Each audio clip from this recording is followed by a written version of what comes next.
इस वीडियो में हम लोग बहुत ही इम्पॉर्टेंट चैप्टर जिसका नाम है विटामिन, इसको कंप्लीट करेंगे। स्टार्ट करते हैं वीडियो को। तो विटामिन की खोज करता है कैसिमिर फंक। कैसिमिर फंक ने 1911 से 1912 के बीच विटामिन की खोज की थी। विटामिन को हम लोग दो भागों में विभाजित करते हैं, पहला जल में घुलनशील, दूसरा वसा में घुलनशील। तो जल में घुलनशील विटामिन को याद करने का जो ट्रिक है वो है WBC। जैसे ब्लड दो टाइप के होते हैं, WBC, RBC। RBC का मतलब रेड ब्लड सेल, WBC का मतलब वाइट ब्लड सेल। तो WBC से ही हम लोग विटामिन जो जल में घुलनशील विटामिन है उसको याद करेंगे। जहाँ पर W से होगा वाटर, वाटर मीन्स जल, B से होगा विटामिन B और C से होगा विटामिन C। यानी जल में घुलनशील विटामिन है विटामिन B और विटामिन C। यहाँ पे देख लेते हैं। जैसे प्रश्न पूछता है कि जल में घुलनशील विटामिन कौन कौन से हैं, तो जल में घुलनशील विटामिन है विटामिन B और विटामिन C। अगर पूछे कि वसा में घुलनशील विटामिन कौन कौन से हैं, तो vitamin A, vitamin D, vitamin E और विटामिन K। ये 4 विटामिन ऐसे हैं जो वसा में घुलनशील हैं। आगे बात करें हम लोग, स्टार्ट करते हैं विटामिन A से। तो विटामिन A का जो अन्य नाम है वो है रेटिनॉल। प्रश्न पूछता है विटामिन A का अन्य नाम क्या है, तो विटामिन A का अन्य नाम है रेटिनॉल। विटामिन की कमी से होने वाले रोग, तो विटामिन A की कमी से जो रोग होता है उनमें 3 प्रमुख हैं। पहला है रतौंधी, दूसरा रोग है जीरोप्थेल्मिया, तीसरा रोग है त्वचा की कोशिका में परिवर्तन। एग्जाम में रतौंधी कई बार पूछा जाता है। प्रश्न बनता है कि रतौंधी किस विटामिन की कमी से होता है, तो रतौंधी विटामिन A की कमी से होने वाला रोग है। दूसरा प्रश्न बनता है विटामिन A की कमी से कौन सा रोग होता है, तो विटामिन A की कमी से रतौंधी रोग होता है। और इसकी कमी को दूर करने के जो स्रोत हैं वो हैं मुख्यतः गाजर, हरी सब्जियां, दूध, यकृत और मछली का तेल, जिसमें गाजर और मछली का तेल इम्पॉर्टेंट है। इसमें प्रमुख स्रोत विटामिन A के गाजर और मछली का तेल ही हैं। नेक्स्ट बात करते हैं विटामिन B की। विटामिन B का अन्य नाम है थायमीन, यानी विटामिन B1 को थायमीन भी कहते हैं। विटामिन B1 की कमी से होने वाला रोग है बेरी और शरीर की वृद्धि का रुक जाना। और इसकी कमी को दूर करने का जो स्रोत है वो मुख्यतः अनाज, फलियां, सोयाबीन और दूध। एग्जाम में जो प्रश्न बनता है वो ये बनता है कि बेरी रोग किस विटामिन की कमी से होता है, तो बेरी रोग विटामिन B1 की कमी से होता है। या तो प्रश्न बनेगा कि B1 की कमी से कौन सा रोग होता है, तो B1 की कमी से होता है बेरी रोग। तीसरा प्रश्न बनेगा कि विटामिन B1 को और क्या कहते हैं, तो विटामिन B1 का अन्य नाम है थायमीन। नेक्स्ट देखेंगे विटामिन B2। तो विटामिन B2 का अन्य नाम है राइबोफ्लेविन। इससे होने वाले रोग हैं किलोसिस और इसके स्रोत हैं पनीर, अंडे, ईस्ट, मांस, पत्तेदार सब्जियां। तो यहाँ जो एग्जाम में प्रश्न बनता है B2 से वो ये बनता है कि B2 का अन्य नाम क्या है, तो विटामिन B2 का अन्य नाम है राइबोफ्लेविन। दूसरा प्रश्न बनेगा कि राइबोफ्लेविन किस विटामिन का नाम है, तो राइबोफ्लेविन विटामिन B2 का नाम है। विटामिन 2 की कमी से होने वाले रोग का नाम क्या है, तो विटामिन 2 की कमी से होने वाला रोग है किलोसिस। या चौथा प्रश्न बन सकता है कि किलोसिस किस विटामिन की कमी से होता है, तो किलोसिस विटामिन B2 की कमी से होता है। नेक्स्ट देखेंगे विटामिन B3। तो विटामिन B3 का अन्य नाम है नियासिन या निकोटिनिक अम्ल। इसकी कमी से होने वाला रोग है पेलाग्रा और इसके स्रोत हैं ईस्ट, मांस, मछली, अंडे, दूध और फलियां। तो यहाँ प्रश्न बनता है विटामिन B3 का अन्य नाम क्या है, तो विटामिन B3 का अन्य नाम नियासिन या निकोटिनिक अम्ल है। दूसरा प्रश्न बनेगा कि नियासिन किस विटामिन का नाम है, तो नियासिन विटामिन B3 का नाम है। तीसरा प्रश्न बनेगा कि विटामिन 3 की कमी से होने वाले रोग का नाम क्या है, तो विटामिन B3 की कमी से होने वाले रोग का नाम है पेलाग्रा। चौथा प्रश्न बनेगा कि पेलाग्रा किस विटामिन की कमी से होता है, तो पेलाग्रा रोग विटामिन B3 की कमी से होने वाला रोग है। नेक्स्ट देखेंगे विटामिन B5, इसका अन्य नाम है पेंटोथेनिक अम्ल। इसकी कमी से होने वाला रोग है चर्म रोग और बालों का सफ़ेद होना।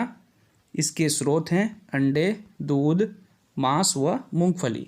तो यहाँ प्रश्न बनता है विटामिन B5 का अन्य नाम क्या है, तो विटामिन B5 का अन्य नाम है पेंटोथेनिक अम्ल। दूसरा प्रश्न बनेगा पेंटोथेनिक अम्ल किस विटामिन का अन्य नाम है, तो पेंटोथेनिक अम्ल विटामिन B5 का नाम है। विटामिन B5 के कारण की कमी से होने वाले रोग का नाम क्या है, तो विटामिन B5 की कमी से होने वाले रोग का नाम है चर्म रोग। और चौथा प्रश्न बनेगा कि चर्म रोग या बालों का सफ़ेद होना किस विटामिन की कमी से होने वाले रोग हैं, तो ये दोनों रोग विटामिन B5 की कमी से होने वाले रोग हैं। नेक्स्ट देखते हैं विटामिन B6, तो विटामिन B6 का अन्य नाम है पाइरोक्सिन। इसके कमी से होने वाले रोग हैं रक्त क्षीणता, चर्म रोग और पेशीय ऐंठन। इसके स्रोत हैं दूध, यीस्ट, अनाज व मांस। तो यहाँ प्रश्न बनता है पाइरिडॉक्सिन किस विटामिन का नाम है, तो पाइरिडॉक्सिन विटामिन B6 का नाम है। दूसरा प्रश्न बनेगा B6 का अन्य नाम क्या है, तो B6 का अन्य नाम है पाइरिडॉक्सिन। तीसरा प्रश्न बनेगा रक्त क्षीणता, चर्म रोग और पेशीय ऐंठन किस विटामिन की कमी के कारण होता है, तो ये तीनों रोग विटामिन B6 की कमी के कारण होता है। नेक्स्ट है विटामिन B7, तो विटामिन B7 का अन्य नाम है बायोटीन।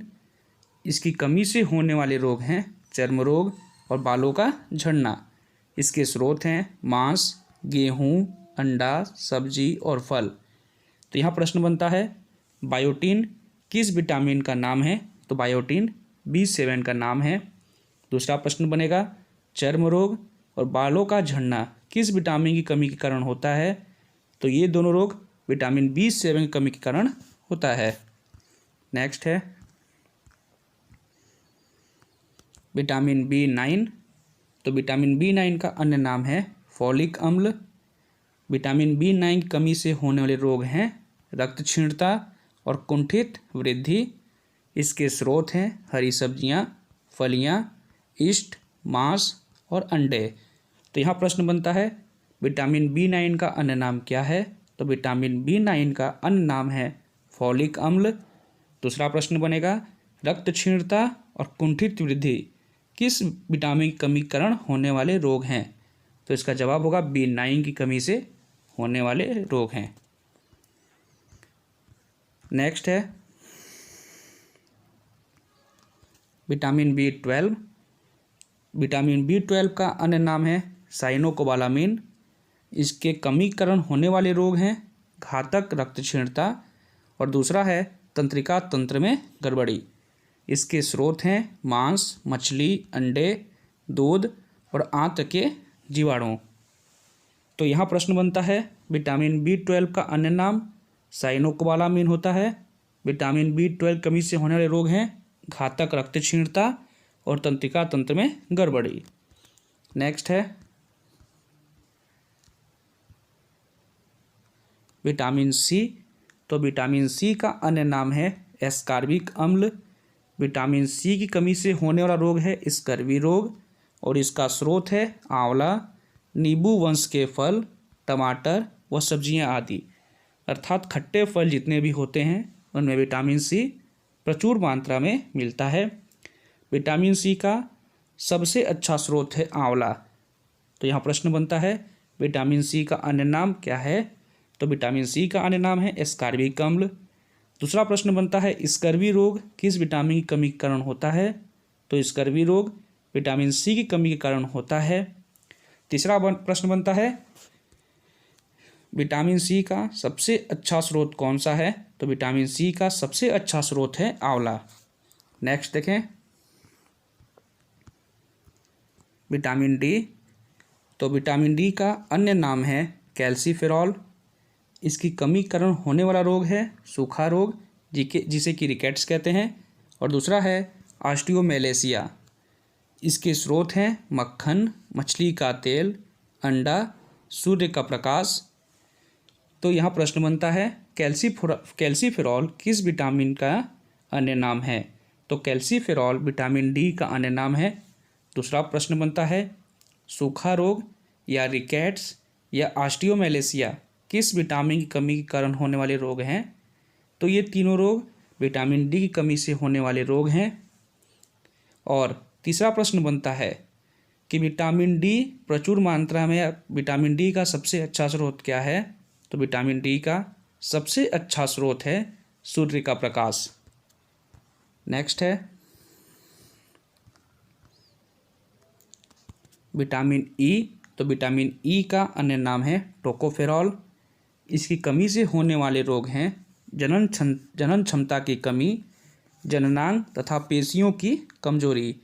इसके स्रोत हैं तेल, गेहूँ, अंडे की जर्दी और सोयाबीन। तो यहाँ प्रश्न बनता है विटामिन ई का अन्य नाम क्या है? तो विटामिन ई का अन्य नाम है टोकोफेरॉल। दूसरा प्रश्न बनता है जनन क्षमता की कमी किस विटामिन की कमी से होने वाला रोग है? तो ये विटामिन ई की कमी से होने वाला रोग है। नेक्स्ट है विटामिन के। विटामिन के का अन्य नाम है नेफ्थोक्विनोन। इसकी कमी से होने वाला रोग है चोट लगने पर रक्त का थक्का न जमना। और इसके सबसे अच्छे स्रोत हैं आंत के बैक्टीरिया, हरी सब्जियां, अंडा और सोयाबीन। तो यहाँ प्रश्न बनता है विटामिन के का अन्य नाम क्या है? तो विटामिन के का अन्य नाम है नेफ्थोक्विनोन। दूसरा प्रश्न बनता है रक्त का थक्का न जमना किस विटामिन की कमी के कारण होने वाला रोग है? तो रक्त का थक्का न जमना विटामिन के की कमी के कारण होने वाला रोग है। तो ये कुछ महत्वपूर्ण विटामिन्स थे जो मैंने कंप्लीट करा दिए हैं। इससे बाहर एक भी प्रश्न नहीं बनेगा किसी भी एग्जाम में। अगर विटामिन से प्रश्न बनता है तो अगर आपको वीडियो अच्छा लगा हो तो इसे लाइक ज़रूर कीजिएगा, चैनल को सब्सक्राइब कीजिएगा। धन्यवाद।